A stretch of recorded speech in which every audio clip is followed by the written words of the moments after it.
So the show actually, the idea of it came last year on the drive home from Drums Along the Rockies in Denver. Our now one of our visual staff members, Nick Peterson, and I were driving home and kind of discussing the future of the Corps, and he mentioned maybe we should do a show based on our uniform. Obviously, our uniform has a lot of red in it, and red is a very powerful color. It's a very emotional color. It has a lot of connotations to it.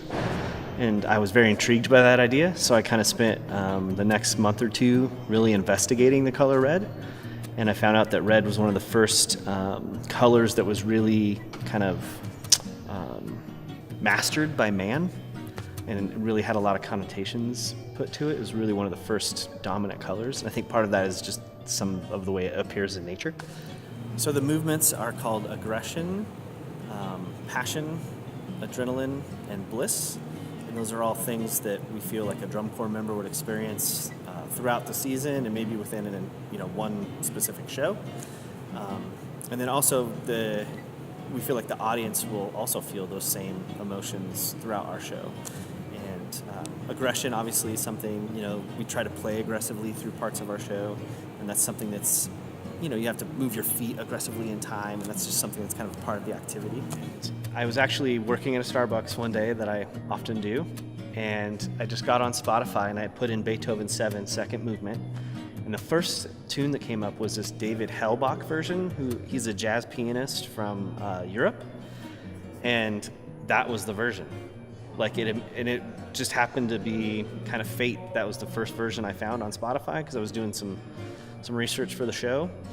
Obviously I knew the original Beethoven version, but this version kind of has more of like a flamenco or kind of tango kind of feel to it, which I think really takes that passionate level one more notch from the actual original Beethoven version.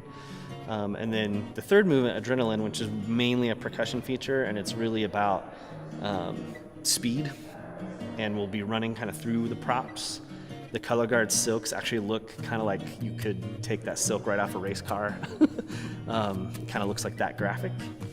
And that's really, I was thinking about the band The Deftones, which is a kind of hard rock band. Really inspired by that when I wrote that piece, kind of based on that. And then Alex put a bunch of battery beats. And then there's some really important horn hits. Kind of as they get done running, they have to play their horns, but that's kind of the cool part about. And then another thing that we have throughout the entire show is the sound of the human heartbeat and how the tempos are going to change based on the emotional content of each movement. And so that's kind of a thread that gets kind of sprinkled throughout, basically in between each movement, and that kind of signifies where we're going with each movement, either that passion or obviously adrenaline is going to be a faster heart rate. Bliss will be kind of a slower, melancholy kind of heartbeat. And that's another kind of thread that really ties all the movements together.